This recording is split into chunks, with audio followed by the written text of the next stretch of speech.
Morning.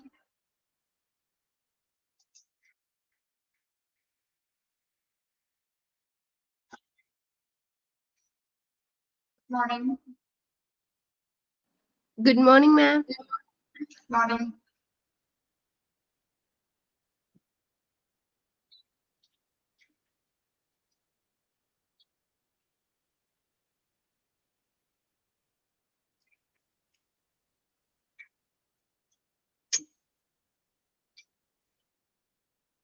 Good morning, ma'am.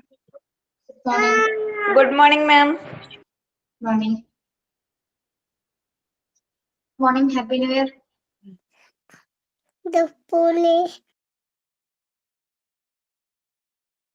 എങ്ങനെയുണ്ടായിരുന്നു new year ഒക്കെ?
Morning.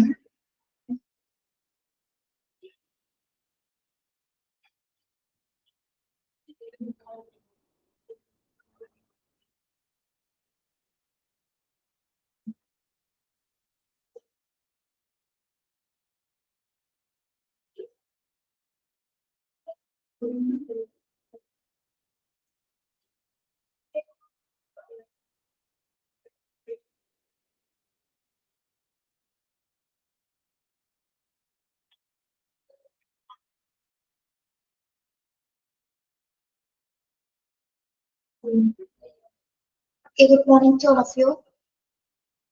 Disaster management എവിടെ വരെ എടുത്തിട്ടുണ്ടായിരുന്നു? ഓർമ്മയുണ്ടോ?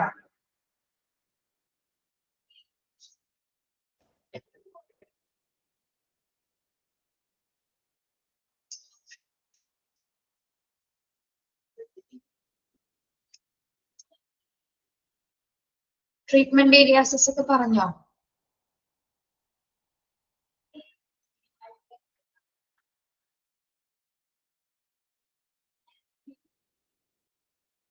ഡിസാസ്റ്റർ മാനേജ്മെന്റ് ഡ്രൈനേജ് ഇൻസ്ട്രക്ഷൻസ് ഒക്കെ കഴിഞ്ഞാണല്ലോ.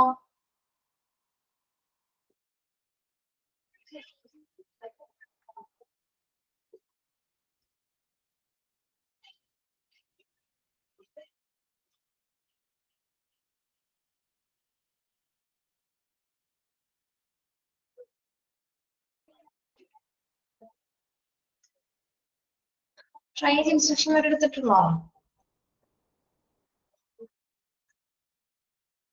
ഇതെല്ലാം പറഞ്ഞല്ലേ ഡോക്ടർ മേജർ കോഡുകൾ?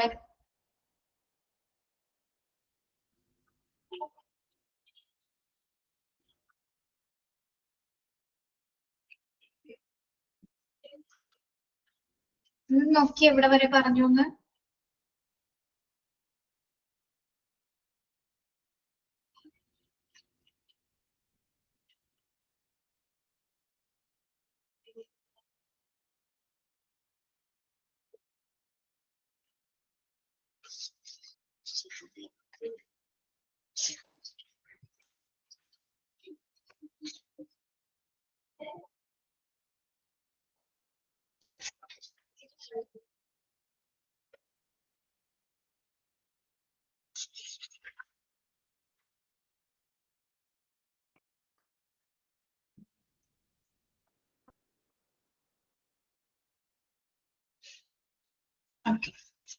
ഉറപ്പാണോ അവിടെ വരെ എടുത്തെന്നുള്ളത്? ട്രീറ്റ്മെന്റ് ഏരിയാസ് സ്റ്റാർട്ട് ചെയ്തിട്ടില്ല അല്ലെ?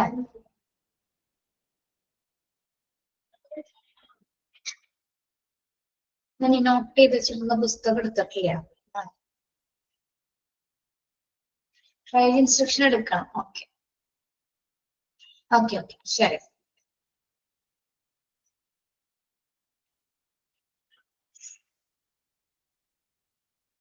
ഓക്കെ, അപ്പൊ അതിനു മുമ്പ് നമ്മൾ ഡിസാസ്റ്റർ ഫേസ് ആരംഭിച്ചിരുന്നു അല്ലെ?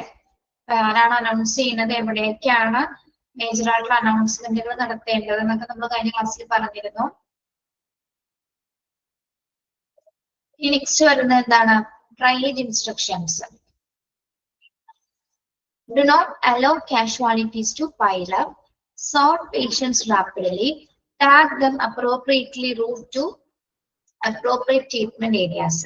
ഓക്കെ, അപ്പൊ ഈ ഡിസാസ്റ്റർ ഫേസ് ആരംഭിച്ചു കഴിഞ്ഞാൽ വരുന്ന പേഷ്യൻസിന് ഫസ്റ്റ് നമ്മൾ എന്താണ് സോർട്ട് ഔട്ട് ചെയ്യുന്ന പ്രക്രിയയാണ് അവിടെ നടക്കുന്നത് അല്ലെ? അപ്പൊ അതിന്റെ ഭാഗമായിട്ട് എന്താണ് ഫസ്റ്റ് നമ്മൾ അതിൽ ശ്രദ്ധിക്കേണ്ട കുറച്ച് ഇൻസ്ട്രക്ഷൻസ് ആണ് ആദ്യം പറയുന്നത്. എന്താ?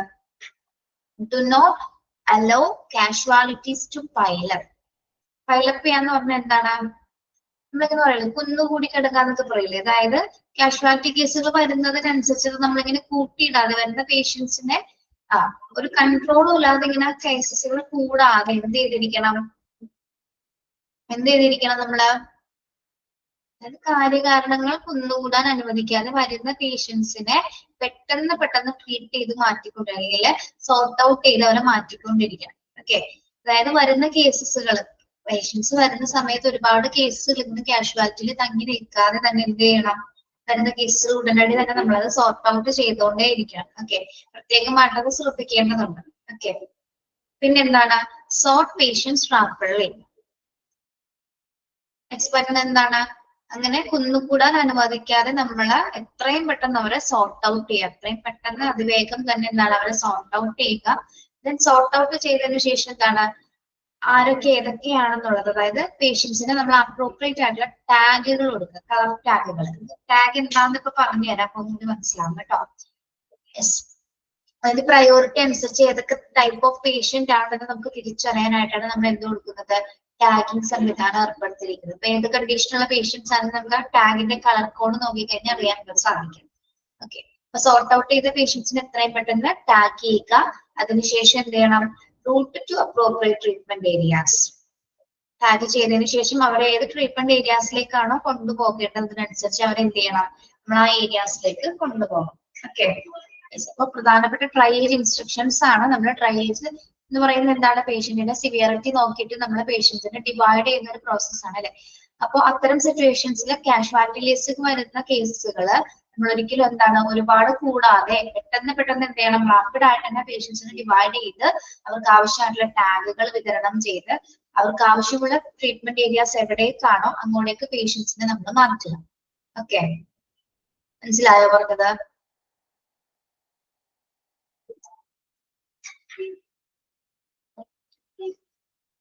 ട്രയൽ ഇൻസ്ട്രക്ഷൻ മനസ്സിലായോ? യെസ്. ഇപ്പൊ നമ്മൾ ലാസ്റ്റ് പറഞ്ഞ പോയിന്റ് എന്താണ്? ഓരോ പേഷ്യൻസിനെ നമ്മള് അവർക്ക് ഏതൊക്കെ ട്രീറ്റ്മെന്റ് ഏരിയാസിലേക്കാണോ അവരെ മാറ്റേണ്ടത് ആ ഏരിയാസിലേക്ക് നമ്മൾ കൊണ്ടുപോകണം. പിന്നെ നമ്മൾ പഠിക്കാൻ പോകുന്നത് എന്താണ്? അടുത്ത ട്രീറ്റ്മെന്റ് ഏരിയാസ് ഏതൊക്കെയാണ് അല്ലെ? എവിടേക്കാണ് ഏതൊക്കെ കണ്ടീഷനുള്ള പേഷ്യൻസിലേക്കാണ് നമ്മൾ കൊണ്ടുപോകുന്നത് എന്നാണ് കേട്ടോ. Okay, first emergency room, hyper acute conditions, life threatening and haemorrhage. അപ്പൊ ആദ്യത്തെ ട്രീറ്റ്മെന്റ് ഏരിയ എന്ന് പറഞ്ഞാൽ എന്താണ്? Emergency room, hyper acute condition. Hyper acute conditions എന്ന് പറയുമ്പോൾ എന്താണ്? നമ്മൾ ഇമ്മീഡിയറ്റ് ആയിട്ട് അറ്റൻഷൻസ് കൊടുക്കുന്ന കേസസുകളാണ് അല്ലെ? പ്രത്യേകിച്ച് ലൈഫ് ത്രെറ്റനിങ് ആയിട്ടുള്ള സിറ്റുവേഷൻസ് അല്ലെങ്കിൽ അമിതമായിട്ടുള്ള അത് ജീവന് ഭീഷണിയുള്ള സാഹചര്യങ്ങൾ അല്ലെങ്കിൽ എന്താണ് അമിതമായിട്ടുള്ള രക്തസ്രാവമുള്ള പേഷ്യൻസ് ഒക്കെ ആണെങ്കിൽ എവിടേക്കാണ് നമ്മൾ ഏത് ട്രീറ്റ്മെന്റ് ഏരിയയിലാണ് കൊണ്ടുപോകുന്നത്? Emergency room, hyper acute conditions, പ്രത്യേകിച്ച് എമർജൻസി റൂമിലേക്കാണ് ഇത്തരത്തിലുള്ള കണ്ടീഷൻസ് ഉള്ള പേഷ്യൻസിനെ നമ്മൾ കൊണ്ടുപോകുന്നത്. ഓക്കെ, അടുത്തത് സർജറീസ് വരുന്ന കേസസുകൾ അല്ലെ. യെസ്, ഏതൊക്കെ സർജറീസ് ആണ്? സീരിയസ് ആയിട്ടുള്ള കാഷ്വാലിറ്റീസ് അല്ലെങ്കിൽ chest, abdominal trauma, open fractures etcetera. Chest സംബന്ധമായിട്ടുള്ള എന്തെങ്കിലും മുറിവുകളോ ഇഞ്ചുറീസോ അല്ലെങ്കിൽ അബ്ഡോമിനൽ ആയിട്ട് ഉണ്ടാകുന്ന, അതായത് അബ്ഡോമിനൽ അറിയാലോ വയറുവേദന അല്ലെ, അതേപോലെ തന്നെ ഓപ്പൺ ഫ്രാക്ചേഴ്സ് എന്ന് പറഞ്ഞാൽ തുറന്ന ഒടിവുകൾ ഉണ്ടായിരിക്കും. അപ്പൊ അത്തരം കേസിനൊക്കെ ചിലപ്പോൾ സർജറീസ് ആവശ്യമായിട്ട് വന്നേക്കാം. അത്തരത്തിലുള്ള പേഷ്യൻസിന് നമ്മള് സർജറി ഡിപ്പാർട്ട്മെന്റ് പ്രത്യേകിച്ച് OT-യിലേക്ക് ആക്കി കൊണ്ടുപോകുന്നു കേട്ടോ. ഓക്കെ, പിന്നെ ഡെലിവറി സ്യൂട്ട്. ഡെലിവറി സ്യൂട്ട് ആർക്ക് വേണ്ടിയിട്ടാണ്? എങ്ങനെയുള്ള കണ്ടീഷനുള്ള ആൾക്കാണ്? പ്രത്യേകിച്ച് വുമൺ ഇൻ ലേബർ അല്ലെ, complications of pregnancy, traumatized pregnant woman. Delivery സൂട്ടിലേക്ക് കൊണ്ടുപോകുന്നത് മിക്കതും ഇങ്ങനെയുള്ള കേസസ് ആണ്. ലേബർ പേഷ്യൻസ് ആണ്, അല്ലെങ്കിൽ പ്രഗ്നൻസിയിലെ എന്തെങ്കിലും കോംപ്ലിക്കേഷൻസ് ഉള്ള പേഷ്യൻസ് ആയിരിക്കാം, അല്ലെങ്കിൽ ട്രോമാറ്റൈസ്ഡ് പ്രഗ്നന്റ് വുമൺ. എന്താണ് ട്രോമാറ്റൈസ്ഡ് പ്രഗ്നന്റ് വുമൺ എന്ന് പറയുന്നത്? എന്ത് തരം സിറ്റുവേഷൻ ആണത്? ട്രോമാറ്റൈസ്ഡ് പ്രഗ്നന്റ് വുമൺ എന്ത് സിറ്റുവേഷൻ ആയിരിക്കും?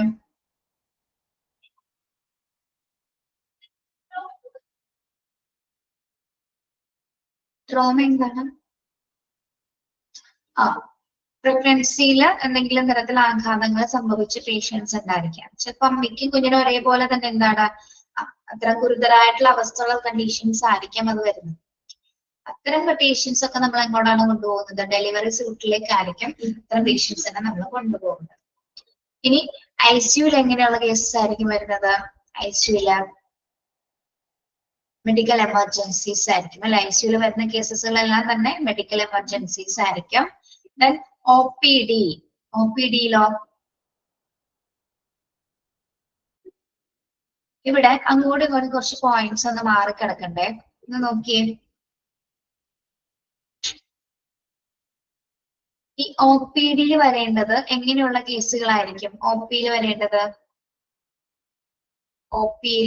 എങ്ങനെയുള്ള കേസസ് ആയിരിക്കും? മൈനർ ഇഞ്ചുറീസും ആംബുലേറ്ററി പേഷ്യൻസും അല്ലേ. ചെറുതായിട്ടുള്ള ഈ മുറിവുകളുള്ളവരും അല്ലെങ്കിൽ ആംബുലേറ്ററി നടന്നു വരാൻ പറ്റുന്ന പേഷ്യൻസും അല്ലേ OPയിൽ വരേണ്ടത് അല്ലേ. അല്ലാതെ അൺസാൽവേജബിൾ കേസസ് എന്ന് വെച്ചാൽ എന്താണ്? നമുക്ക് സംരക്ഷിക്കാൻ കഴിയാത്ത കേസുകളൊക്കെ എന്തിലായിരിക്കും വരേണ്ടത്? എമർജൻസി റൂമിലായിരിക്കും വരേണ്ടത് കേട്ടോ. അത് അങ്ങോട്ടും ഇങ്ങോട്ടൊന്നും മാറിക്കിടക്കണ്ടേ. അപ്പൊ നിങ്ങൾ എന്ത് ചെയ്യണം? OPD-യുടെ നേരെ മൈനർ ഇഞ്ചുറീസും ആംബുലേറ്ററി പേഷ്യൻസും എഴുതാം. അത് വെട്ടിയിട്ട് OPD-യുടെ നേരെ എന്ത് എഴുതണം? Minor injuries and ambulatory patients എഴുതാം. ഇനി എമർജൻസി റൂമിലാണ് എന്ത് എഴുതേണ്ടത്? അൺസാൽവേജബിൾ കേസസ്. എമർജൻസി റൂമിലാണ് എഴുതേണ്ടത് അൺസാൽവേജബിൾ കേസസ്. അൺസാൽവേജബിൾ കേസസ് എന്ന് പറയുന്നത് എന്താണ്? ഇത് രക്ഷിക്കാൻ കഴിയാത്ത സിറ്റുവേഷൻസ് ആണ് അല്ലെ. രക്ഷിക്കാനായിട്ടൊട്ടും തീരെ സാധ്യതയില്ലാത്ത കേസുകളാണ് എമർജൻസി റൂമിൽ വരുന്ന അൺസാൽവേജബിൾ കേസസ് എന്ന് പറയുന്നത്. ഓക്കെ, അപ്പൊ അങ്ങനെ വരുന്ന പേഷ്യൻസിനെയൊക്കെ നമ്മൾ എമർജൻസി റൂമിലേക്ക് ആയിരിക്കുള്ളൂ കയറ്റി വിടുന്നത്. ഓക്കെ, കറക്റ്റ് ചെയ്തോ?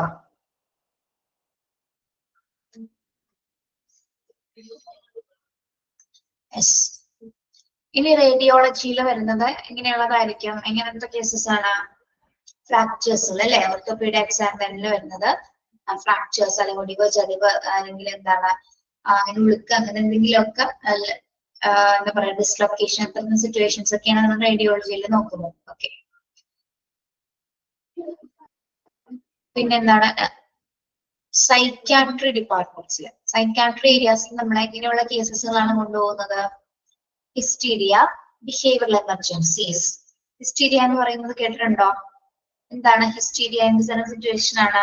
സൈക്കോളജിക്കൽ ആയിട്ടുള്ള ഡിസോർഡർ ആണെന്ന് ഹിസ്റ്റീരിയ എന്ന് പറയുന്നത് കേട്ടോ. നമുക്ക് എക്സ്ട്രീം ആയിട്ട് എന്ത് വരുന്നതാണ്? എക്സ്ട്രീം ഇമോഷൻസ് കൈകാര്യം ചെയ്യുന്ന ഒരു സിറ്റുവേഷൻ ആണ്.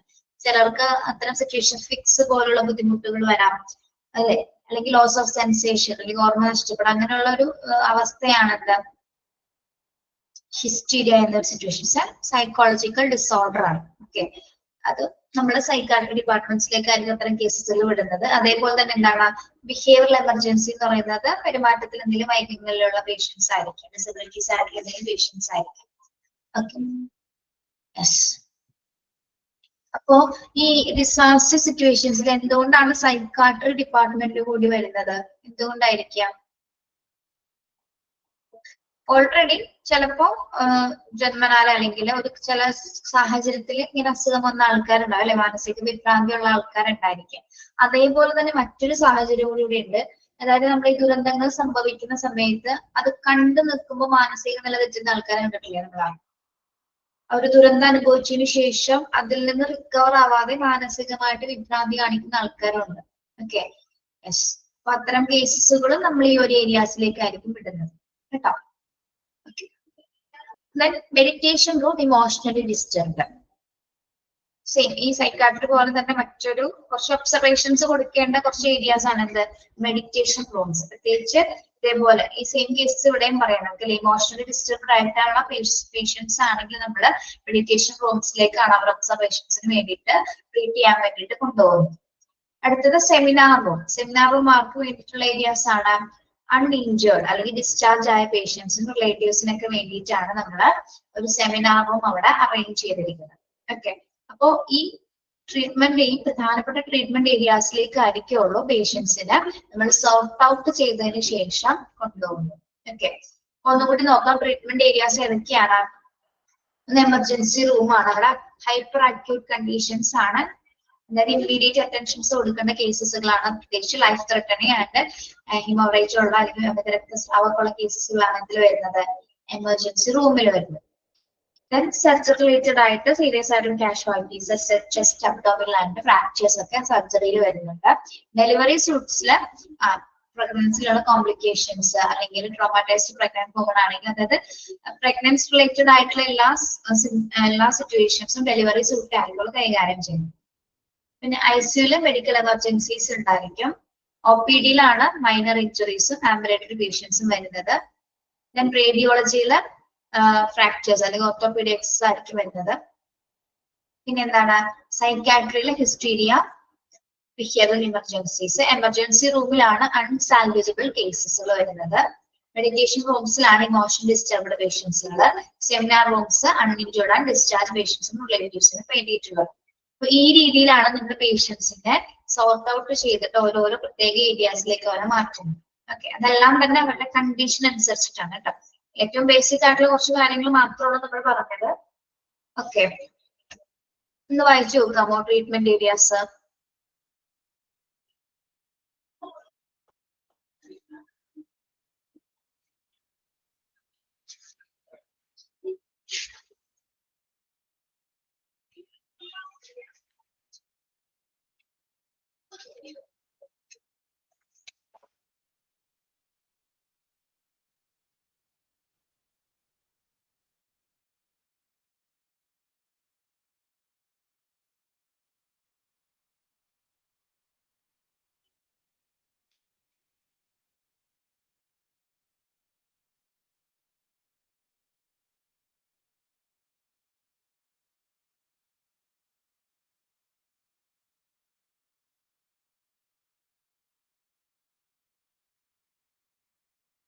ക്ലിയർ ആണോ?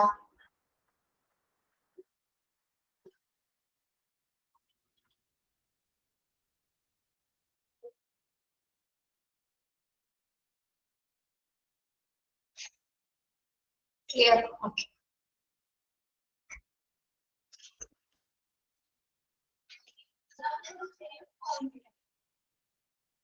യെസ്, ഇപ്പൊ നമ്മളിപ്പോ എന്താണ് പേഷ്യൻസിനെല്ലാം ഒരേ ഏരിയാസിലേക്ക് മാറ്റിയിട്ടുണ്ട് അല്ലെ. ഇനി അടുത്ത സിറ്റുവേഷൻ എന്താണ്?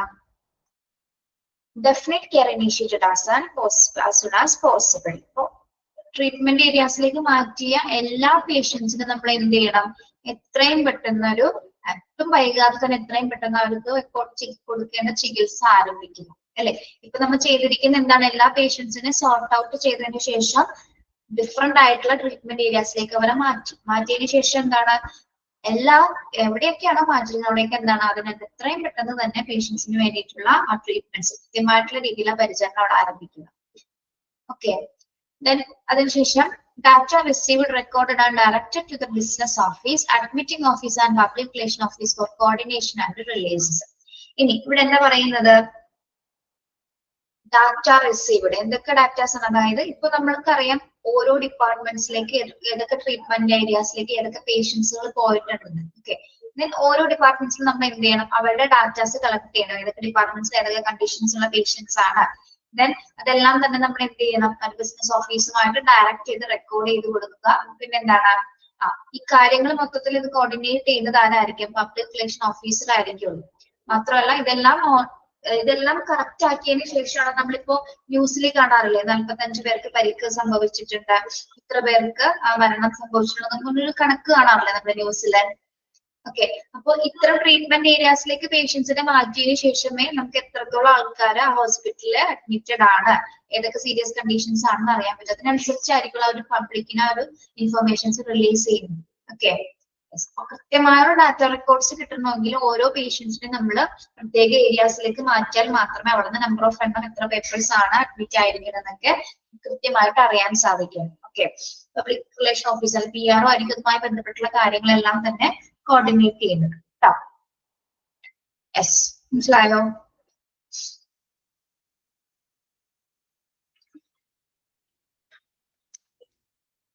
യെസ്, അതിനുശേഷം ഓൾറെഡി അവിടെ ട്രീറ്റ്മെന്റ്സ് നടന്നുകൊണ്ടിരിക്കുകയാണ്. പിന്നെ എന്താണ്? Patients who are discharge are directed to admitting discharge offices. ഇനി ഡിസ്ചാർജ് ചെയ്യുന്ന പേഷ്യൻസിനെ നമ്മൾ എന്ത് ചെയ്യും? ഡിസ്ചാർജ് ഓഫീസിലേക്ക് കണക്ട് ചെയ്യും അല്ലെ? ഡിസ്ചാർജ് ഇപ്പൊ ട്രീറ്റ്മെന്റ് കൊടുത്തതിന് ശേഷം ഓക്കെ ആയ പേഷ്യൻസ് ആണെങ്കിൽ എന്താണ്? നമ്മൾ ഉടനടി തന്നെ അവിടെ അതാരാണ്ട് അഡ്മിറ്റ് ചെയ്യുന്നില്ല അല്ലെ? കണ്ടീഷൻ അനുസരിച്ച് മാത്രമാണ് നമ്മൾ അവർ ഡിസ്ചാർജ് ചെയ്യുന്നത്. ഡിസ്ചാർജ് ചെയ്യുന്ന പേഷ്യൻസ് നമ്മൾ എങ്ങോട്ടേക്കാണ് വിടുന്നത്? ഡിസ്ചാർജ് ഓഫീസിലേക്ക് കണക്ട് ചെയ്യുന്നു. പിന്നെ അപ്പോ ഒരുവിധ ആൾക്കാർക്ക് എന്താണ്? ട്രീറ്റ്മെന്റ് കൊടുത്തു, ആവശ്യാനുസരണം അഡ്മിറ്റ് ചെയ്യേണ്ട കേസുകൾ അഡ്മിറ്റ് ചെയ്തിട്ടുണ്ട്, ഡിസ്ചാർജ് ആവേണ്ട കേസുകൾ നമ്മൾ എന്ത് ചെയ്യുന്നു? ഡിസ്ചാർജ് ചെയ്യുന്നു. ഓക്കെ, അപ്പൊ ദുരന്തത്തിന്റെ ഏകദേശം ആ ഡിസാസ്റ്ററിന്റെ മാനേജ്മെന്റിന്റെ ഒരു പകുതി ഘട്ടം കഴിഞ്ഞിട്ടുണ്ട്, മുക്കാൽ ഭാഗം അവസാനിച്ചിട്ടുണ്ട് അല്ലെ? അതായത് വരുന്നവർക്കെല്ലാം ട്രീറ്റ്മെന്റ്സ് കൊടുത്ത് ആവശ്യാനുസരണം ചെയ്യേണ്ടവർ അഡ്മിറ്റ് ചെയ്തു, ഡിസ്ചാർജ് ആവേണ്ടവരെ ഡിസ്ചാർജ് ചെയ്തു. ഇനി ഈ ഒരു സമയത്താണ് എന്ത് പുറപ്പെടുവിക്കുന്നത്? Disaster chief or medical director of nursing CO may authorize an all clear announcement. പേഷ്യൻസിനെയൊക്കെ ഡിസ്ചാർജ് ചെയ്തതിന് ശേഷം ഓതറൈസ്ഡ് ആയിട്ടുള്ള ഏതെങ്കിലും ഒരു പേഴ്സൺസ്, അത് ചിലപ്പോൾ മെഡിക്കൽ ഡയറക്ടർ ആവാം, ഡിസാസ്റ്റർ ചീഫ് ആവാം, ഡയറക്ടർ ഓഫ് നഴ്സിംഗോ CO ആര് വേണമെങ്കിലും ആവും. ഓതറൈസ്ഡ് ആയിട്ടുള്ള ഒരു ഇൻഡിവിജ്വൽ ആയിരിക്കുള്ളൂ എന്ത് അനൗൺസ് ചെയ്യുന്നത്? All clear announcement. എന്താണ് ഓൾ ക്ലിയർ അനൗൺസ്മെന്റ് എന്ന് പറയുന്നത്? ഡിസാസ്റ്റർ അവസാനിച്ചു എന്നുള്ളൊരു പ്രഖ്യാപനമാണ് കേട്ടോ. Yes, disaster phase first activate ചെയ്തതിന് ശേഷമാണ് ഈ ഘട്ടങ്ങൾ കംപ്ലീറ്റ് കഴിഞ്ഞത്. ഇത് കംപ്ലീറ്റ് പൂർത്തീകരിച്ചതിന് ശേഷമാണ് നമ്മൾ എന്ത് അനൗൺസ് ചെയ്യുന്നത്? അതായത് ദുരന്തഘട്ടം അവസാനിച്ചു, എല്ലാം ക്ലിയർ ആണെന്നുള്ള അനൗൺസ്മെന്റ് ഒരു ഓതറൈസ്ഡ് ആയിട്ടുള്ള പേഴ്സൺ ആയിരിക്കുള്ളൂ അനൗൺസ് ചെയ്തത് കേട്ടോ. മനസ്സിലായോ? അതായത് ഡിസാസ്റ്റർ ഘട്ടം അവസാനിച്ച് എല്ലാവരും പോവാനായിട്ടൊരു ഗ്രീൻ കോഡ് അവിടെ പറഞ്ഞിട്ടില്ല കേട്ടോ. ഗ്രീൻ കോഡ് ആയിരിക്കുള്ളൂ, ഗ്രീൻ കളറിലെ കോഡാണ് ആ സമയത്ത് പുറപ്പെടുവിക്കുന്നത്. ഗ്രീൻ സിഗ്നൽ എന്താണെന്ന് അറിയാലോ നമുക്ക്? ഗ്രീൻ സിഗ്നല് എല്ലാം ഓക്കെയാണ് അല്ലെ? പോസിറ്റീവ് സൂചനയാണ് ഗ്രീൻ സിഗ്നൽ കൊണ്ട് ഉദ്ദേശിക്കുന്നത്. അവിടെ പറയുന്നില്ല കേട്ടോ, ഞാൻ എക്സ്ട്രാ പറഞ്ഞതോളൂ. ഓക്കെ, അപ്പൊ ഓൾ ക്ലിയർ അനൗൺസ്മെന്റ് ചെയ്തതിനു ശേഷം അവിടെ പറയുന്നുണ്ട് കേട്ടോ, code green. Telephone operator will make an all clear announcement for the public address system. Public address system എന്നാണ് കേട്ടോ, സ്പെല്ലിംഗ് തെറ്റാണ് അവിടെ. പബ്ലിക്കിന് അഡ്രസ് ചെയ്യുന്ന രീതിയിൽ ഒരു ടെലിഫോൺ ഓപ്പറേറ്റർ എന്ത് ചെയ്യും? ഓൾ ക്ലിയർ അനൗൺസ്മെന്റ് പുറപ്പെടുവിക്കുന്നു. കോഡ് ഗ്രീൻ എന്നിങ്ങനെ 3 പ്രാവശ്യം അദ്ദേഹം അനൗൺസ് ചെയ്യും. ഓക്കെ, അതായത് ഡിസാസ്റ്റർ ഘട്ടം അവസാനിച്ചു, എല്ലാവരും പിരിഞ്ഞു പോകാനുള്ള ഒരു കോഡാണ് എന്ത്? കോഡ് ഗ്രീൻ എന്ന് പറയുന്നത്. ഓക്കെ, മനസ്സിലായോ?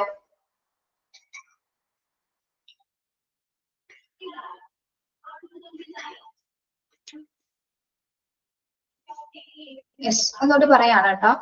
നമ്മൾ ട്രീറ്റ്മെന്റ് ഏരിയാസിലേക്ക് മാറ്റിയ പേഷ്യൻസിന് എത്രയും പെട്ടെന്ന് ട്രീറ്റ്മെന്റ്സ് കൊടുക്കുന്നു. അവരുടെ കംപ്ലീറ്റ് റെക്കോർഡ്സ് ഉള്ള അല്ലെങ്കിൽ അവരുടെ എത്രത്തോളം പേഷ്യൻസ് അഡ്മിറ്റ് ആയിട്ടുണ്ടെന്നുള്ള കാര്യങ്ങൾ നമ്മൾ ഡയറക്റ്റ് ഓഫീസ് അല്ലെങ്കിൽ ബിസിനസ് ഓഫീസിലേക്ക് PR ആയിരിക്കും അതുമായി ബന്ധപ്പെട്ടുള്ള കോർഡിനേഷൻസ് ചെയ്യുന്നതിന്റെ കണക്കുകളൊക്കെ റിലീസ് ചെയ്യുന്നതൊക്കെ. അതിനുശേഷം അഡ്മിറ്റ് ചെയ്യുന്ന പേഷ്യൻസിന് അഡ്മിറ്റ് ചെയ്യും, ഡിസ്ചാർജ് ആവേണ്ടവർ അതിനനുസരിച്ച് നമ്മൾ ഡിസ്ചാർജ് ചെയ്യും. ഓതറൈസ്ഡ് ആയിട്ടുള്ള ഒരു ഇൻഡിവിജ്വൽ ആയിരിക്കുള്ളൂ ഓൾ കെയർ അനൗൺസ്മെന്റ് ആദ്യം പുറപ്പെടുവിക്കുന്നത്. അതിനുശേഷം ടെലിഫോൺ ഓപ്പറേറ്റർ പബ്ലിക്കിന് അഡ്രസ് ചെയ്യുന്ന രീതിയിൽ പബ്ലിക്കിന് വേണ്ടിയിട്ട് എന്താണ് കോടതി പുറപ്പെടുവിക്കുന്നത് കൂടി ഡിസാസ്റ്റർ ഘട്ടം അവസാനിക്കുന്നു. ഓക്കെ, അവിടെ വരെ ഓക്കെ ആണോ എല്ലാവരും?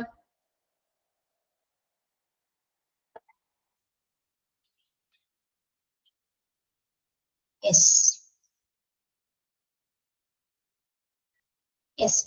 Disaster deactivation phase or demobilization phase. നമ്മുടെ ഡിസാസ്റ്റർ ഡീആക്ടിവേഷൻ ഫേസിന് പറയുന്ന മറ്റൊരു പേരാണ് എന്ത്? ഡീമൊബിലൈസേഷൻ ഫേസ് എന്ന് പറയുന്നത്. അതായത് ഡിസാസ്റ്റർ ഡീആക്ടിവേറ്റ് ചെയ്യാന്ന് പറഞ്ഞാൽ അത് നിർത്തലാക്കുകയാണ്, അല്ലാതെ സ്റ്റോപ്പ് ചെയ്യുന്ന ഒരു പ്രക്രിയയാണ്. യെസ്, അപ്പൊ അതിനെ പറയുന്ന മറ്റൊരു പേരാണ് എന്ത്? ഡീമൊബിലൈസേഷൻ. അതൊന്ന് അണ്ടർലൈൻ ചെയ്യണേ.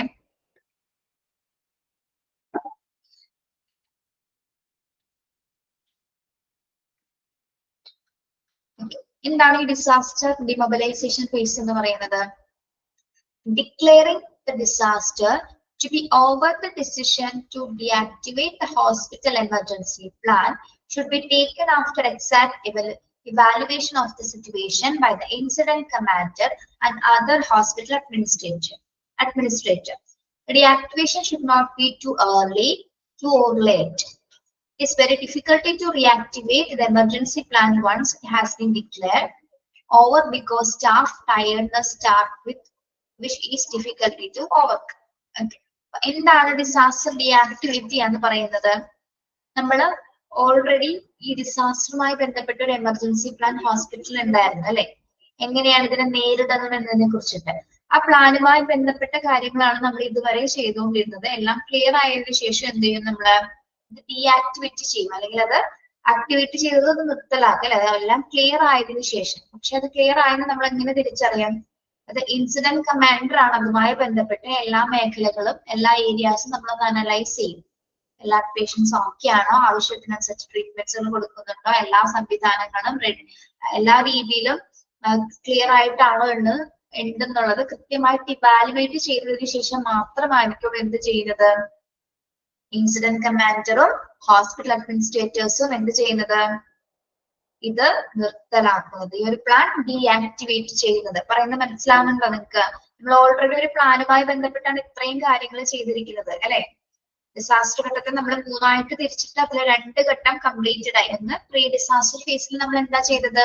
ഈ ഡിസാസ്റ്റർ നേരിടാനായിട്ട് നമ്മൾ പ്ലാൻ ചെയ്തു അല്ലെ? പ്ലാൻ ചെയ്തതിനനുസരിച്ചിട്ട് പല കാര്യങ്ങളും റെഡിയാക്കി ഡിസാസ്റ്റർ ഘട്ടം ആരംഭിച്ചപ്പോ എന്താണ്? അത് റിയലിസ്റ്റിക് ആയിട്ട് നമ്മൾ ചെയ്തു. അത് അവസാനിക്കുന്നത് എങ്ങനെയാണ്? ആ പ്ലാൻ പ്രകാരം എല്ലാ ഏരിയാസും ഓക്കെ ആണോ എന്ന് ഇവാലുവേറ്റ് ചെയ്തതിനു ശേഷമാണ് നമ്മൾ എന്ത് ചെയ്യുന്നത്? ആ പ്ലാൻ ഡീആക്ടിവേറ്റ് ചെയ്യുന്നത്. ഓക്കെ, മനസ്സിലായോ അവിടെ വരെ പറഞ്ഞ കാര്യം? ഇനി നമുക്ക് ഈ ഡീആക്ടിവേഷൻ ഒരുപാട് ലേറ്റ് ആക്കാനും പറ്റില്ല, എന്നാൽ ഒരുപാട് നേരത്തെ ആക്കാനും പറ്റില്ല. എന്തുകൊണ്ടാണ്? ഡിസാസ്റ്റർ നിർത്തേണ്ട ഘട്ടം നേരത്തെ ആവാനും പാടില്ല, വൈകാനും പാടില്ല. എന്തുകൊണ്ടാണ് അങ്ങനെ പറയുന്നത്? അതിനു വേണ്ടി മാത്രമാണ് അവർ കൃത്യമായിട്ട് ഇവാലുവേഷൻ ചെയ്യുന്നത്. അതായത് നമ്മളിപ്പോ ഏതെങ്കിലും ഒരു ഏരിയാസ് നോക്കാതിരുന്നാൽ ചിലപ്പോൾ അവിടെ ട്രീറ്റ്മെന്റ്സ് നടന്നുകൊണ്ടിരിക്കും, നമുക്ക് അറിയാൻ സാധിക്കില്ല അല്ലെ? എന്താണ് അവിടുത്തെ കണ്ടീഷൻസ് ഇവാലുവേറ്റ് ചെയ്തില്ലെങ്കിൽ. ഇൻ കേസ് അപ്പൊ അങ്ങനെ ശ്രദ്ധിക്കാതിരുന്ന് നമ്മൾ ഇത് ഡീആക്ടിവേറ്റ് ചെയ്ത് ഓൾ ക്ലിയർ അനൗൺസ്മെന്റ് ചെയ്ത് കഴിഞ്ഞാൽ എന്താണ്?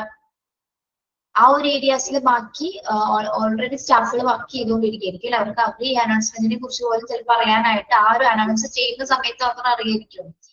ഓക്കെ, മാത്രമല്ല ഇനി പെട്ടെന്ന് എങ്ങാനും നിർത്തിക്കഴിഞ്ഞാൽ ഡീആക്ടിവേഷൻ ഇവാലുവേറ്റ് ഒന്നും ചെയ്യാതെ നിർത്തിക്കഴിഞ്ഞാൽ എന്താണ്?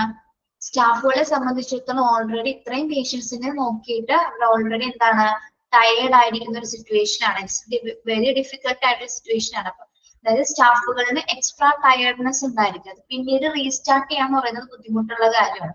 അപ്പൊ അതിനു വേണ്ടിയാണ് ഇൻസിഡന്റ് കമാൻഡർ കംപ്ലീറ്റ് ഹോസ്പിറ്റൽസ്, ആ ഒരു ഹോസ്പിറ്റലിലെ എല്ലാ ഡിപ്പാർട്ട്മെന്റ്സുകളും കൃത്യമായി ഇവാലുവേറ്റ് ചെയ്തതിനു ശേഷം മാത്രമായിരിക്കും എന്ത് ചെയ്യുന്നത്? ഡിസാസ്റ്റർ നിർത്തൽ പ്രഖ്യാപനം അനൗൺസ് ചെയ്യുന്നത് കേട്ടോ. ഓക്കെ, മനസ്സിലായോ പറഞ്ഞത്?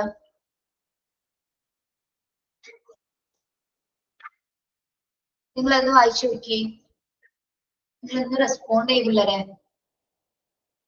വായിച്ചു നോക്കിയത്?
ക്ലിയർ ആണോ?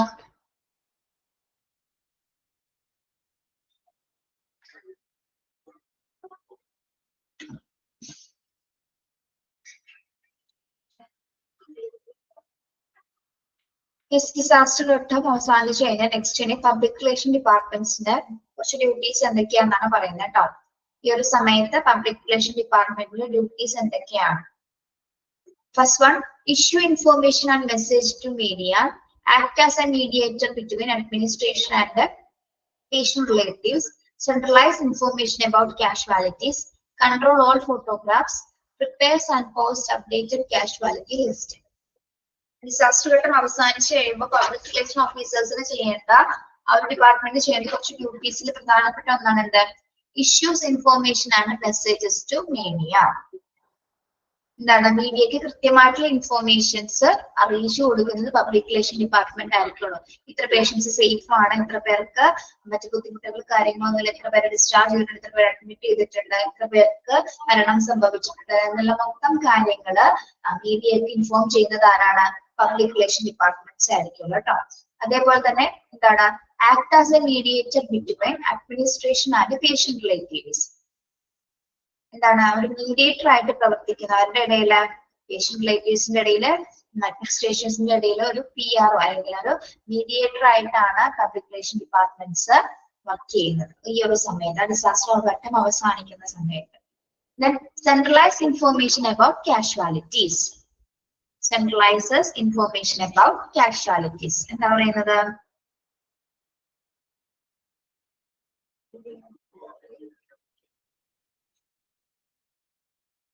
കാഷ്വാലിറ്റീസുമായി ബന്ധപ്പെട്ട് വരുന്ന എല്ലാ ഇൻഫോർമേഷൻസ് അദ്ദേഹം PR ഡിപ്പാർട്ട്മെന്റ്സ് എന്താണ് സെൻട്രലൈസ് ചെയ്യുന്നത്. അതായത് കാഷ്വാലിറ്റി റിലേറ്റ് ചെയ്ത് വരുന്ന ഇൻഫോർമേഷൻസ് എല്ലാം തന്നെ സെൻട്രലൈസ് ചെയ്യുന്നത് പബ്ലിക് റിലേഷൻ ഡിപ്പാർട്ട്മെന്റ് ആണ്.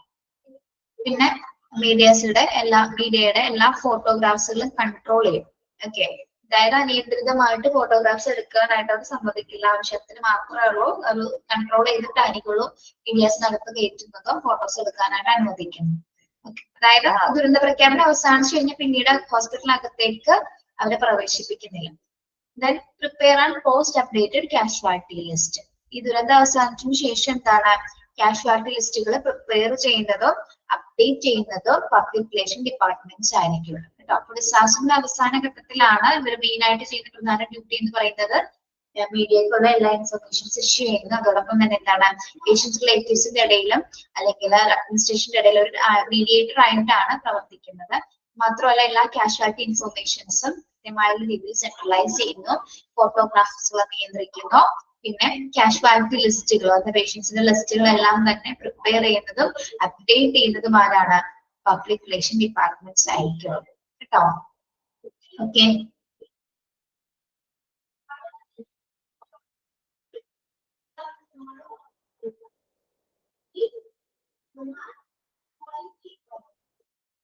Okay, yes.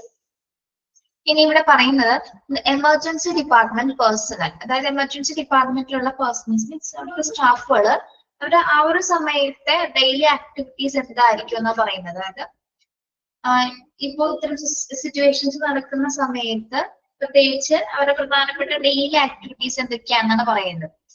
എമർജൻസി ഡിപ്പാർട്ട്മെന്റിലെ സ്റ്റാഫുകളുടെ അവരെ സംബന്ധിച്ചിടത്തോളം എമർജൻസിയിൽ വർക്ക് ചെയ്യുമ്പോൾ തന്നെ നമുക്ക് എന്താണ്? ഏത് സമയത്തും എങ്ങനെയുള്ള ഒരു സിറ്റുവേഷൻസ് വരാം അല്ലെ? അപ്പൊ എപ്പോ വേണമെങ്കിലും നമ്മൾ എങ്ങനെയായിരിക്കണം? We prepare to receive and help disaster casualties in urgent life-saving measures. എപ്പോഴും എങ്ങനെയായിരിക്കണം? ഇത്തരം പ്രത്യേകിച്ച് എമർജൻസി സിറ്റുവേഷൻ വരുന്ന കേസുകള് പ്രത്യേകിച്ച് അർജന്റ് ലൈഫ് സേവിംഗ് മെഷേഴ്സുകൾ സ്വീകരിച്ചുകൊണ്ട് വില്ലിംഗ് ആയിട്ട് അവർ രക്ഷപ്പെടുത്താനായിട്ട് റെഡി ആയിട്ടായിരിക്കണം ആരിരിക്കേണ്ടത്? ഓരോ എമർജൻസി ഡിപ്പാർട്ട്മെന്റ് സ്റ്റാഫുകളും ഇരിക്കുന്നത്. വരുന്ന കാഷ്വാലിറ്റി സിറ്റുവേഷൻ എന്തോ ആയിക്കോട്ടെ, എമർജൻസി സിറ്റുവേഷൻസ് ആണെങ്കിൽ എന്താണ്? എപ്പോ വേണമെങ്കിലും അവർ എങ്ങനെയായിരിക്കണം? പ്രിപ്പയർഡ് ആയിരിക്കണം. വരുന്ന പേഷ്യൻസിനെ സേവ് ചെയ്യാനുള്ള മെഷേഴ്സുകൾ സ്വീകരിച്ചുകൊണ്ട് പ്രിപ്പയർഡ് ആയിരിക്കണം. എങ്ങനെയുള്ള ഏത് സമയത്തുള്ള സ്റ്റാഫുകള്? EDയിലെ സ്റ്റാഫുകൾ കേട്ടോ, എമർജൻസി ഡിപ്പാർട്ട്മെന്റ് പേഴ്സണൽസ്. പിന്നെ സിതാത്ത് extra nurses are assign from the floors. ഇത്തരം സിറ്റുവേഷൻസിൽ എല്ലാ ഹോസ്പിറ്റലിലെ എല്ലാ ഫ്ലോറുകളിലും എന്താണ്? നമ്മുടെ ആവശ്യാനുസരണം നഴ്സുമാരെ അസൈൻ ചെയ്തിട്ടുണ്ടായിരിക്കും. ഓക്കെ, എല്ലാ നഴ്സുമാരും എന്താണ്? എല്ലാ ഫ്ലോറിലും അവൈലബിൾ ആയിരിക്കുള്ളൂ ഈ ഒരു സമയത്ത്. പ്രത്യേകിച്ച് എമർജൻസി ഡിപ്പാർട്ട്മെന്റ് സ്റ്റാഫുകൾ, നഴ്സുമാർ എന്താണ് എല്ലാ ഹോസ്പിറ്റലിലെ എല്ലാ ഡിപ്പാർട്ട്മെന്റ് ഫ്ലോർസിലും ആവശ്യാനുസരണം ലഭ്യമായിരിക്കും. Okay. Then are accountable that crash cards are brought and kept into readiness in the triage area. Are accountable that crash cards. എന്താണ് ക്രാഷ് കാർഡ്സ് എന്ന് പറയുന്നത്? കണ്ടിട്ടുണ്ടോ ക്രാഷ് കാർഡ്സ്? ക്രാഷ് കാർഡ്സ്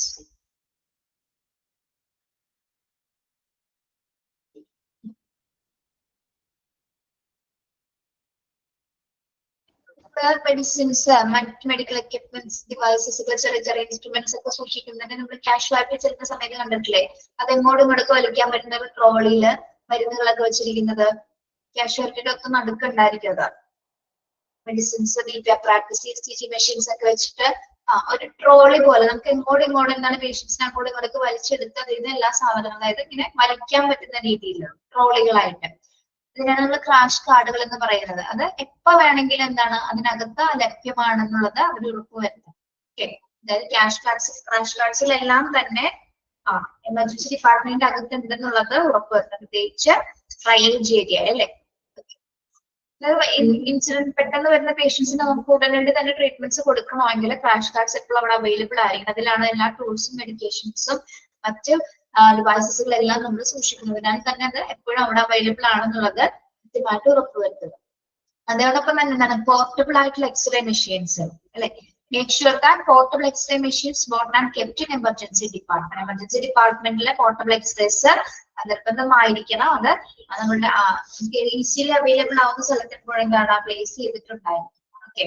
അപ്പൊ എമർജൻസി ഡിപ്പാർട്ട്മെന്റ് പേഴ്സൺസ് പ്രധാനമായിട്ടും അവരുടെ daily ആക്ടിവിറ്റീസിൽ ഈ 4 main കാര്യങ്ങളാല് ഒരു billing ആയിരിക്കണം. അപ്പൊ വേണമെങ്കിൽ അല്ലെ. ഒന്ന് അർജന്റ് ലൈഫ് സേവിങ് വരുന്ന സമയത്ത് അത്തരം മെഷേഴ്സുകൾ സ്വീകരിച്ചുകൊണ്ട് പേഷ്യൻസിനെ ട്രീറ്റ് ചെയ്യാനായിട്ടുള്ള എപ്പോഴും റെഡി ആയിരിക്കണം. അതേപോലെ തന്നെ ഓരോ ഫ്ലോർസിലും ആവശ്യാനുസരണം നഴ്സസുകൾ ഉണ്ടായിരിക്കണം. പിന്നെ ക്രാഷ് കാർഡ്സുകൾ എത്രയും പെട്ടെന്ന് ആ ഒരു സമയത്ത് അവൈലബിൾ ആയിരിക്കണം. അതേപോലെ തന്നെ പോർട്ടബിൾ എക്സ്റേ മെഷീൻസും എമർജൻസി ഡിപ്പാർട്ട്മെന്റ്സിൽ ഉണ്ടെന്ന് കൃത്യമായിട്ട് ഓരോ പേഴ്സണൽസും ഉറപ്പുവരുത്തിയിട്ടുണ്ടായിരിക്കും. ഓക്കെ. ഇതൊന്ന് വായിച്ചു നോക്കൂ പോയിന്റ്സ്.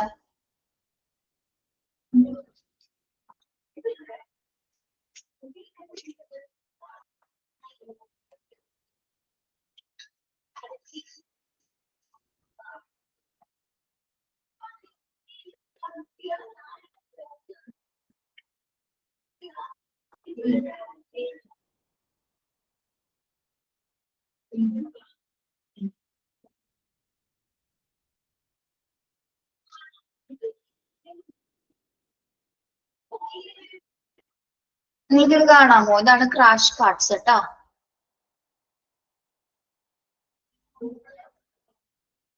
കാണുന്നുണ്ടോ?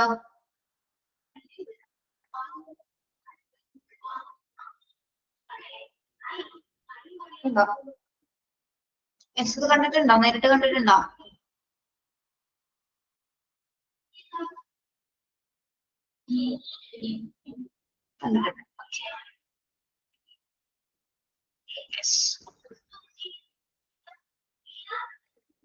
ഇനി എന്താ പറയുന്നത്? സെക്യൂരിറ്റിയുമായി ബന്ധപ്പെട്ട കാര്യങ്ങളാണ് കേട്ടോ. യെസ്.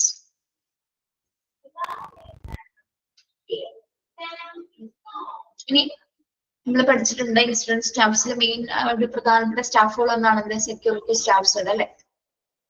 ഇനി ഇതില് ഹോസ്പിറ്റലിലെ സുരക്ഷയുമായി ബന്ധപ്പെട്ട് എന്തൊക്കെ ഡ്യൂട്ടീസ് ആണ് ഇതിൽ വരുന്നതെന്ന് നമുക്ക് നോക്കാം കേട്ടോ. Some of the duties suggested are working close cooperation with the local police, making order within and outside the hospital, direct traffic so are not block the free entry of patients carrying vehicle to and outside the hospital, protect key installation of the hospital, restrain and strictly control access to the hospital, direct entry for the authorized person in appropriate areas, protect hospital personnel and patients, and all hospital personnel should wear identity cards. First one വരുന്നത് എന്താണ്? ഹോസ്പിറ്റലിലെ സുരക്ഷയുമായി ബന്ധപ്പെട്ട work in close corporation with local police. എന്താണ്? ഈ ഒരു സാഹചര്യത്തിൽ നമ്മൾ ഹോസ്പിറ്റലിനെ സംബന്ധിച്ചിടത്തോളം ലോക്കൽ പോലീസുമായിട്ട് എങ്ങനെയായിരിക്കണം, നല്ലൊരു കോപ്പറേഷൻ ഉണ്ടായിരിക്കണം അല്ലെ. പ്രത്യേകിച്ച് ഇത്തരം ഡിസാസ്റ്റർ സിറ്റുവേഷൻസ് വരുന്ന സമയത്ത് പോലീസിന്റെ സാന്നിധ്യം അല്ലെങ്കിൽ പോലീസിന്റെ സഹായം നമുക്ക് പല രീതിയിലും ആവശ്യമായിട്ട് വരാം. അപ്പൊ അതിനാൽ തന്നെ എന്താണ്, ക്ലോസ് കോപ്പറേഷൻ തന്നെ ആയിരിക്കണം ലോക്കൽ പോലീസുമായിട്ട് ഉണ്ടാകുന്നത്. ഓക്കെ. പിന്നെ അതേപോലെ തന്നെ എന്താണ്, എന്തിനു വേണ്ടിയിട്ടാണ് പോലീസുമായിട്ട് നമ്മൾ ആ ഒരു കോപ്പറേഷൻ കൊണ്ടുവരുന്നത്? ഹോസ്പിറ്റലിൽ സുരക്ഷിതത്വം കുറച്ചുകൂടി സ്ഥാപിക്കുന്നതിന് വേണ്ടിയിട്ടാണ് നമ്മൾ ഹോസ്പിറ്റലിൽ മാത്രമല്ല, ഹോസ്പിറ്റലിലുള്ള പേഷ്യൻസ്, സ്റ്റാഫുകള്, മറ്റെല്ലാവരുടെയും സുരക്ഷിതത്വം ഒരേപോലെ തന്നെ നിലനിർത്തുന്നതിന് വേണ്ടിയിട്ടാണ് പോലീസായിട്ട് നല്ലൊരു കോപ്പറേഷൻസ് നമ്മൾ ചെയ്യുന്നത് കേട്ടോ. പിന്നെ maintain order within and outside the hospital. Maintain order within and outside the hospital എന്ന് പറയുന്നത്, within and outside the hospital എന്ന് പറയുന്നത് ഇവിടെ ഹോസ്പിറ്റലിനകത്തും പുറത്തും എന്താണ് കൃത്യമായിട്ടുള്ള ഒരു ക്രമം പാലിക്കുക അല്ലെ. യെസ്, ഇതൊരു ഡിസിപ്ലിൻ അല്ലെങ്കിൽ ആ ഒരു സമയത്ത് നിയന്ത്രണം. ഹോസ്പിറ്റലിനകത്തും പുറത്തും എങ്ങനെയായിരിക്കണം, സെക്യൂരിറ്റി സ്റ്റാഫുകൾ കൃത്യമായിട്ടുള്ള ഒരു ഓർഡർ മെയിൻറ്റെയിൻ ചെയ്തിട്ടായിരിക്കണം അവിടെ സുരക്ഷിതത്വം നിലനിർത്തേണ്ടത്. Okay. Then direct traffic so as not to block the free entry of patients carrying vehicles to and outside the hospital. Direct traffic so as not block the free entry of patients. ഇപ്പൊ disaster സിറ്റുവേഷൻസിൽ കൊണ്ടുവരുന്ന പേഷ്യൻസിന് അവർക്ക് എന്താണ്, അവർക്ക് വരുന്ന സമയത്ത് യാതൊരു തടസ്സങ്ങളില്ലാതെ direct blockages ഒന്നും വരാതെ എന്താണ് ഹോസ്പിറ്റലിനകത്തേക്ക് പ്രവേശിക്കാനുള്ള എല്ലാ സൗകര്യങ്ങളും റെഡിയാക്കി കൊടുക്കുന്ന സെക്യൂരിറ്റി സ്റ്റാഫുകളാണ് അല്ലെ. അതായത് വരുന്ന പേഷ്യൻസിന്റെ വാഹനങ്ങളും അല്ലെങ്കിൽ അവർക്ക് യാതൊരു വിധത്തിൽ ബ്ലോക്കേജസ് വരാതെ പേഷ്യൻസിനകത്തേക്ക് കൊണ്ടുപോകാനുള്ള എല്ലാ സംവിധാനങ്ങളും അറേഞ്ച് ചെയ്യുന്നത് സെക്യൂരിറ്റി സ്റ്റാഫുകളായിരിക്കും. പിന്നെ protect key installation of the hospital. ഹോസ്പിറ്റലിലെ പ്രധാനപ്പെട്ട കീ ഇൻസ്റ്റാളേഷൻ എപ്പോഴും പ്രൊട്ടക്ട് ചെയ്തിരിക്കണം. കീ ഇൻസ്റ്റാളേഷൻ എന്ന് പറയുമ്പോൾ ഏതൊക്കെയാണ്? ഒന്ന് എമർജൻസി ഡിപ്പാർട്ട്മെന്റിലെ എല്ലാത്തരം വർക്കിംഗ് മെറ്റീരിയൽസുകൾ, ഹോസ്പിറ്റലിലെ working areas, power station, generator, water tank, water supply, ഇവിടുത്തെ എല്ലാ ഇൻസ്റ്റാളേഷൻസ് എന്ത് ചെയ്തിരിക്കണം? പ്രൊട്ടക്ട് ചെയ്തിരിക്കണം. അതായത് ഇത്തരം സാഹചര്യങ്ങളിൽ ഇത്തരം ഏരിയാസിലൊന്നും എന്താണ് യാതൊരു വിധത്തിലുള്ള ടെക്നിക്കൽ ഇഷ്യൂസ് ഒന്നും ഉണ്ടാവാൻ പാടില്ല അല്ലെ. അത്തരത്തിലുണ്ടെങ്കിൽ തന്നെ അത് എന്തെങ്കിലും ഇപ്പൊ ജനറേറ്ററിനോ അല്ലെങ്കിൽ പവർ സ്റ്റേഷൻസിന് എന്തെങ്കിലും ഡാമേജസ് കണ്ടെത്തി കഴിഞ്ഞാൽ ഉടനടി തന്നെ എന്ത് ചെയ്തിരിക്കണം? അതിനുവേണ്ടിയുള്ള മറ്റു സുരക്ഷാ മാർഗങ്ങൾ സ്വീകരിച്ചു കൊണ്ടിട്ട് അത് ക്ലിയർ ചെയ്തിട്ടുണ്ടായിരിക്കുന്നത്. അപ്പൊ ഈ പറഞ്ഞ എല്ലാ ഏരിയാസിലെയും ഇൻസ്റ്റാളേഷൻസ് കൃത്യമായിട്ട് പ്രൊട്ടക്ട് ചെയ്തിരിക്കണം. അതിന് വേണ്ടിയിട്ട് സെക്യൂരിറ്റി സ്റ്റാഫിനോടൊപ്പം തന്നെ മെയിൻ്റനൻസ് ഡിപ്പാർട്ട്മെന്റ് ഉണ്ടായിരിക്കും അല്ലെ. ഹോസ്പിറ്റലിലെ മറ്റൊരു പ്രധാന വിഭാഗമാണ് മെയിൻ്റനൻസ് ഡിപ്പാർട്ട്മെന്റ്. അതായത് എക്യുപ്മെന്റ്സുകൾക്കോ ഹോസ്പിറ്റലിലെ മറ്റെന്തെങ്കിലും സംവിധാനങ്ങൾക്കോ തകരാറ് വന്നു കഴിഞ്ഞാൽ അതിനൊക്കെ സംരക്ഷിക്കുന്നതിന് വേണ്ടിയിട്ട് ഒരു മെയിൻ്റനൻസ് ഡിപ്പാർട്ട്മെന്റ് ഉദ്യോഗസ്ഥരുണ്ടായിരിക്കും. അവരും സെക്യൂരിറ്റി സ്റ്റാഫുകളൊക്കെ ഒരുമിച്ച് കോപ്പറേറ്റ് ചെയ്തിട്ടായിരിക്കും ഇത്തരം സാഹചര്യങ്ങളിൽ ഇത്തരത്തിലുള്ള കീ ഇൻസ്റ്റാളേഷൻസ് ഒക്കെ പ്രൊട്ടക്ട് ചെയ്യുന്നത്. ഓക്കെ. പിന്നെന്താണ്? Fifth one, restrain and strictly control access to the hospital, direct the entry of authorized person to appropriate areas. നമ്മള് ഈ ഒരു സാഹചര്യത്തിലേക്ക് വരുന്ന പേഷ്യൻസ് ആണെങ്കിലും മറ്റ് പേഴ്സൺസ് ആണെങ്കിലും അവരെല്ലാം തന്നെ അവർക്ക് അനുയോജ്യമായിട്ടുള്ള ഏരിയാസിലേക്ക് മാത്രമായിരിക്കണം നമ്മൾ കടത്തിവിടേണ്ടത്. അതിനൊരു എക്സാമ്പിൾ ഇവിടെ പറഞ്ഞിട്ടുണ്ട്. ആംബുലൻസിനെ നമ്മൾ എങ്ങോട്ടാണ് കടത്തിവിടേണ്ടത്? ആംബുലൻസിനെ എമർജൻസി ഏരിയാസിലേക്ക് അല്ലെ. ആംബുലൻസിന് എമർജൻസി ഏരിയാസിലേക്കും റിലേറ്റീവ്സിനെ എങ്ങോട്ടാണ് കയറ്റിവിടേണ്ടത്? വെയിറ്റിംഗ് ഏരിയാസിലേക്ക് അല്ലെ. റിലേറ്റീവ്സിനെ വെയിറ്റിംഗ് ഏരിയാസിലേക്ക്. മീഡിയൻ എങ്ങോട്ടാണ് കടത്തിവിടേണ്ടത്? മീഡിയ റൂമിലേക്ക്. ഇവിടെ പറയുന്നത് എന്താണ്? നമ്മൾ വരുന്ന ആൾക്കാരെല്ലാം തന്നെ സ്ട്രിക്ട്ലി കൺട്രോൾ ചെയ്തിരിക്കണം. അവർക്ക് അനുയോജിതമായിട്ടുള്ള സ്ഥലങ്ങളിലേക്ക് മാത്രമായിരിക്കണം നമ്മൾ അവരെ കയറ്റിവിടേണ്ടത്. ഓക്കെ. അപ്പൊ അതിന് എക്സാമ്പിൾ ആണ് ഇത് പറഞ്ഞത്. ആംബുലൻസിന് നമ്മൾ എമർജൻസി ഡിപ്പാർട്ട്മെന്റിലേക്ക് വിടുന്നു, റിലേറ്റീവ്സിന് വെയിറ്റിംഗ് റൂംസ്, സെമിനാർ റൂംസ് അത്തരത്തിലുള്ള പ്രധാനപ്പെട്ട ഏരിയാസിലേക്ക് മാറ്റുന്നു. മീഡിയക്ക് മാത്രമായിട്ടുള്ള റൂംസ് ഉണ്ടായിരിക്കും, അങ്ങോട്ടേക്ക് മാത്രമായിരിക്കും നമ്മൾ അവരെ കയറ്റി വിടുന്നത്. ഓക്കെ. ഇതെല്ലാം സെക്യൂരിറ്റി സ്റ്റാഫുകളാണ് കൈകാര്യം ചെയ്യുന്നത്. ഓക്കെ, ക്ലിയർ ആണോ? പറഞ്ഞ പോയിന്റ് ക്ലിയർ ആണോ? യെസ്. ഇനി പ്രൊട്ടക്ട് ഹോസ്പിറ്റൽ പേഴ്സണൽസ് ആണ് പേഷ്യൻസ്. സെക്യൂരിറ്റിയുടെ മെയിൻ ഡ്യൂട്ടി എന്ന് പറയുന്നത് ഹോസ്പിറ്റൽ പേഴ്സൺസിനെയും പേഷ്യൻസിനെയും സംരക്ഷിക്കുക എന്ന് തന്നെയാണ് അല്ലെ. അതോടൊപ്പം തന്നെ എന്താണ്? All hospital personnel should wear identity cards. ഹോസ്പിറ്റലിലെ പേഴ്സണൽ സ്റ്റാഫുകളെല്ലാം തന്നെ എന്താണ്? നിർബന്ധമായിട്ടും ID കാർഡ്സുകൾ വെയർ ചെയ്തിട്ടുണ്ടായിരിക്കും. ഓക്കെ. പ്രത്യേകിച്ച് ഡിസാസ്റ്റർ സിറ്റുവേഷൻ ഒത്തിരി ആൾക്കാർ വരുന്നത് കൊണ്ട് തന്നെ എന്താണ്? നമുക്ക് ഹോസ്പിറ്റൽ സ്റ്റാഫിനെ കൃത്യമായിട്ട് തിരിച്ചറിയണമെങ്കിൽ അവരുടെ ഹോസ്പിറ്റൽ ID ഉണ്ടായിരിക്കണം. അതിനാൽ തന്നെ എന്താണ് എല്ലാ ഹോസ്പിറ്റൽ സ്റ്റാഫുകളും നിർബന്ധമായിട്ട് ID കാർഡ്സ് എല്ലാം വെയർ ചെയ്തിട്ടുണ്ടായിരിക്കും. ഓക്കെ, അപ്പൊ ഹോസ്പിറ്റലിലെ ഈ ഒരു സമയത്ത് സുരക്ഷയുമായി ബന്ധപ്പെട്ട് വരുന്ന കുറച്ച് ഡ്യൂട്ടീസ് ആണ് പറഞ്ഞത്. ഒന്നുകൂടി ബ്രീഫ് ചെയ്യാനാണ്. നമ്മള് പ്രത്യേകിച്ച് ലോക്കൽ പോലീസുമായിട്ട് നല്ല കോർപ്പറേഷൻ ഉണ്ടായിരിക്കണം. ഹോസ്പിറ്റലിനകത്തും പുറത്തും സെക്യൂരിറ്റി സ്റ്റാഫുകൾ കൃത്യമായിട്ടുള്ള ഒരു ഓർഡേഴ്സ് മെയിൻറ്റെയിൻ ചെയ്തിരിക്കണം, ഒരു ക്രമം പാലിച്ചിരിക്കണം. ഈ പേഷ്യൻസിനെ ക്യാരി ചെയ്തുകൊണ്ടിരുന്ന വെഹിക്കിൾസ് യാതൊരുവിധ തടസ്സങ്ങളില്ലാതെ ഡയറക്റ്റ് ആയിട്ട് ബ്ലോക്ക് വരാതെ ഡയറക്റ്റ് എൻട്രീസ് ഉണ്ടാവുന്ന രീതിയിൽ അതിനൊക്കെ അറേഞ്ച് ചെയ്യുന്നത് സെക്യൂരിറ്റി സ്റ്റാഫുകളായിരിക്കണം. പിന്നെ ഹോസ്പിറ്റൽ റിലേറ്റഡ് ആയിട്ട് വരുന്ന എല്ലാ ഇൻസ്റ്റാളേഷൻസും കൃത്യമായിട്ട് പ്രൊട്ടക്ട് ചെയ്യുക. ഏതൊക്കെയാണ്? Emergency department, hospital working areas, power station, generators, water tanks, water supplies, ഇതിന്റെ എല്ലാം കീ ഇൻസ്റ്റാളേഷൻസ് പ്രൊട്ടക്ട് ചെയ്യുക.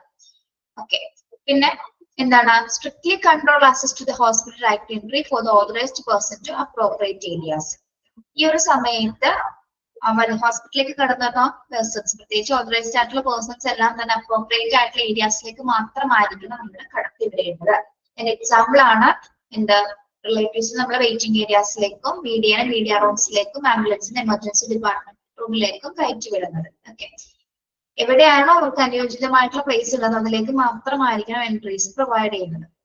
പിന്നെ ഹോസ്പിറ്റലിലെ പേഷ്യൻസിനെയും അല്ലെങ്കിൽ ഹോസ്പിറ്റലിലെ സ്റ്റാഫുകളെയും പേഷ്യൻസിനെ ഒരേപോലെ തന്നെ സംരക്ഷിക്കുക. നിർബന്ധമായിട്ടും എല്ലാ സ്റ്റാഫുകളും ID കാർഡ്സിൽ വെയർ ചെയ്തിട്ടുണ്ടോ എന്ന് കൂടി ഉറപ്പുവരുത്തേണ്ടതാണ്. ഓക്കെ, ക്ലിയർ ആണോ?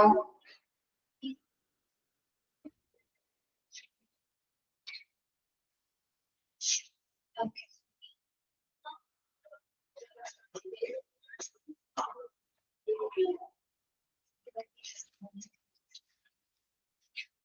ഹ്യൂമൻ റിസോഴ്സ് എന്ന ചാപ്റ്റർ തീർന്നല്ലേ? Human resources തീരാറായോ?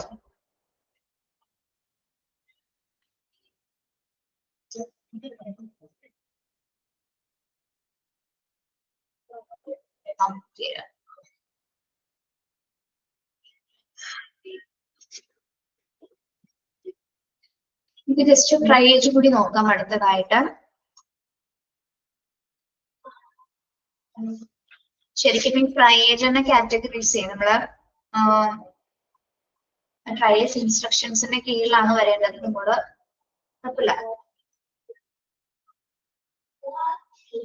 മാറിയാണ് കിടക്കുന്നത്. ട്രയേജ് പ്രോസസ്സുമായി ബന്ധപ്പെട്ട കുറച്ച് കാര്യങ്ങളാണ്. നമ്മൾ ഓൾറെഡി ട്രയേജ് അനുസരിച്ചിട്ട് പേഷ്യൻസിനെ മാറ്റുന്ന ഏരിയാസ് ഏതൊക്കെയാന്ന് നമുക്ക് മനസ്സിലായി. ഇനി ഏതൊക്കെ കണ്ടീഷൻസ് ആണ് ഈ ട്രയേജിൽ നമ്മൾ പ്രയോറിറ്റീസ് കൊടുക്കുന്ന കണ്ടീഷൻസ് ഏതൊക്കെയെന്നാണ് നമ്മൾ പറയാൻ പോകുന്നത് കേട്ടോ. അപ്പൊ ആദ്യം ഇവിടെ ട്രയേജ് എന്താന്ന് പറഞ്ഞിട്ടുണ്ട്.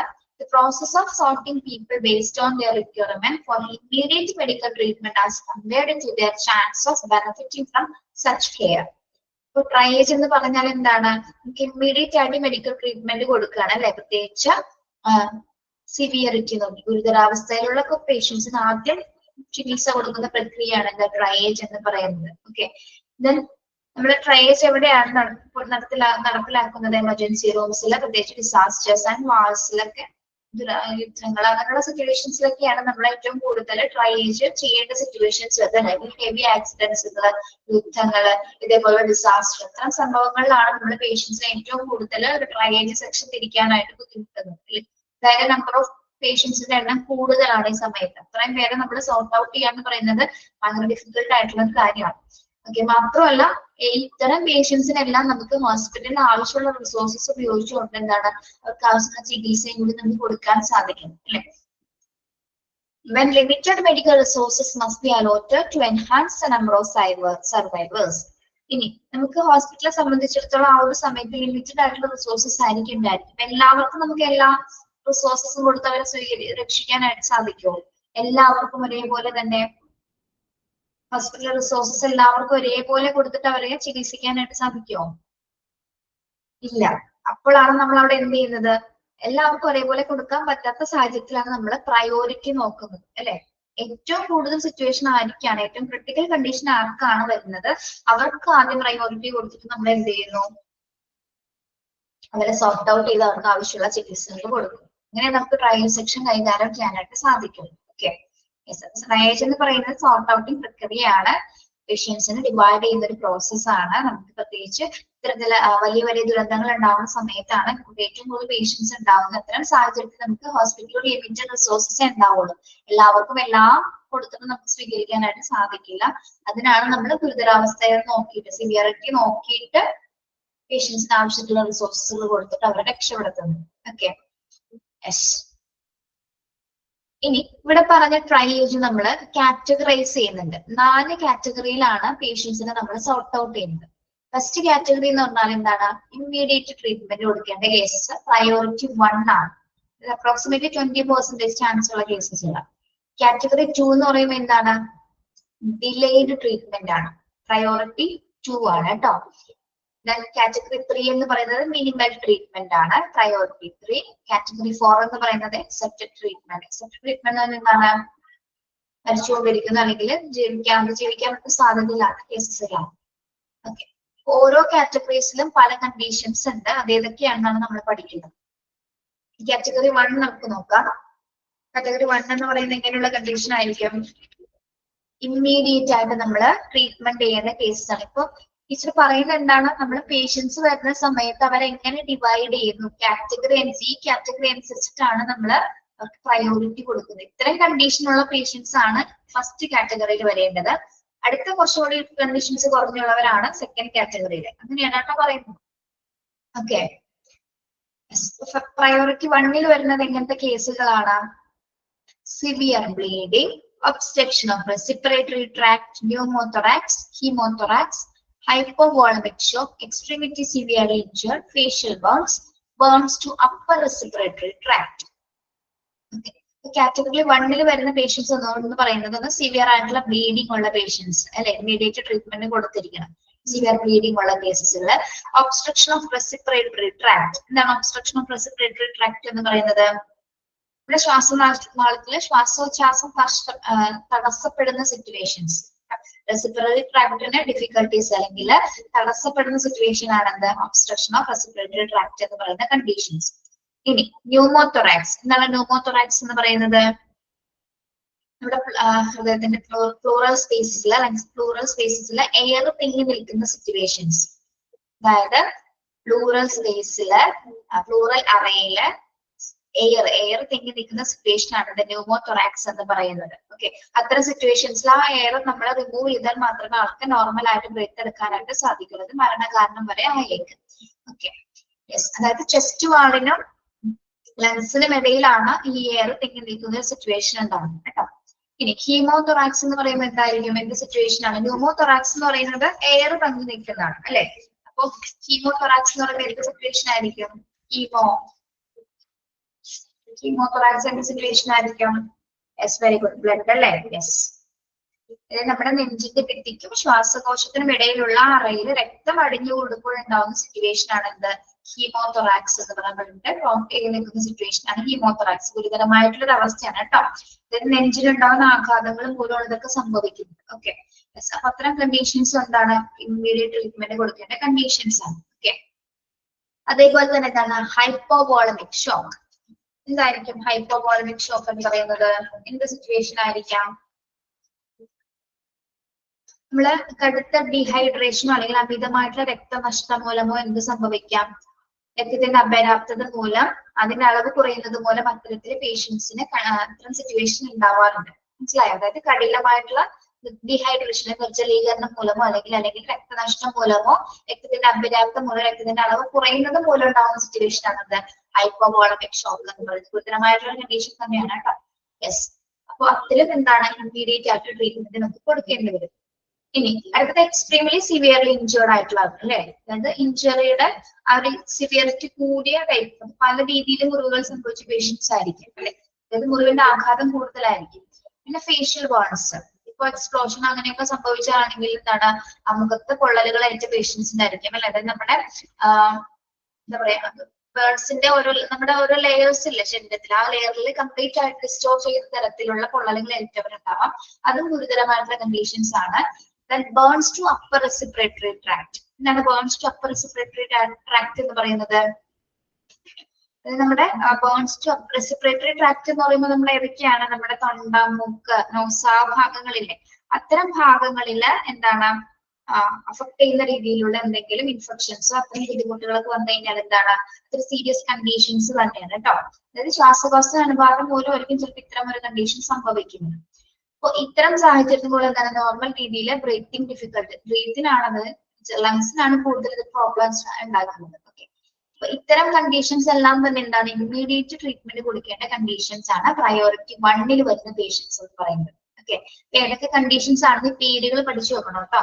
എന്താണ് സിവിയർ ബ്ലീഡിംഗ് ആയിട്ടുള്ള പേഷ്യൻസ്, ഒബ്സ്ട്രക്ഷൻ റെസ്പിറേറ്ററി ട്രാക്റ്റിൽ ഉള്ള പേഷ്യൻസ്, അതായത് ശ്വാസോച്ഛ്വാസം തടസ്സപ്പെടുന്ന സിറ്റുവേഷൻസ്, ന്യൂമോതൊറാക്സ് എന്ന് പറയുന്നത് പ്ലൂറൽ സ്പേസസിൽ എയർ തങ്ങി നിൽക്കുന്ന സിറ്റുവേഷൻസ്, ഹീമോതൊറാക്സ് എന്ന് പറയുന്നത് ചെസ്റ്റ് വാളിനും ഹൃദയത്തിനും ഇടയിലായിട്ട് എന്താണ് ശ്വാസകോശത്തിനും ഇടയിലായിട്ട് ബ്ലഡ് ക്ലോട്ട് ചെയ്ത് നിൽക്കുന്ന സിറ്റുവേഷൻ. പിന്നെ ഹൈപ്പോവോളമിക് ഷോക്ക് എന്ന് പറയുന്നത് അമിതമായിട്ടുള്ള ഡീഹൈഡ്രേഷൻ പോലെ അല്ലെങ്കിൽ അമിതമായിട്ടുള്ള രക്തനഷ്ടം മൂലം ഉണ്ടാകുന്ന സിറ്റുവേഷൻസ് ആണ്. പിന്നെ എക്സ്ട്രീമിറ്റി സിവിയർ ഇഞ്ചേർഡ് ആയിട്ടുള്ള പേഷ്യൻസ്, ഫേഷ്യൽ ബേൺസ് സംഭവിക്കുന്നവര്, burns to upper respiratory tract ഉള്ള പേഷ്യൻസ്. ഇത്തരം കേസുകളെല്ലാം തന്നെ നമ്മൾ പ്രയോറിറ്റി 1 ഉൾപ്പെടുന്ന പ്രയോറിറ്റി 1 ആയിട്ട് സോർട്ട് ഔട്ട് ചെയ്യുന്ന പേഷ്യൻസ് ആണ് കേട്ടോ. മനസ്സിലായോ പറഞ്ഞത്?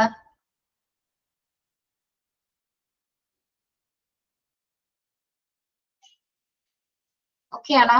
ഇത് മനസ്സിലാകാൻ പോകാൻ പറ്റില്ല കേട്ടോ, ബാക്കിയുള്ളതൊന്നും പിന്നെ മനസ്സിലാവില്ല. ഓക്കെ, ക്ലിയർ ആണല്ലോ?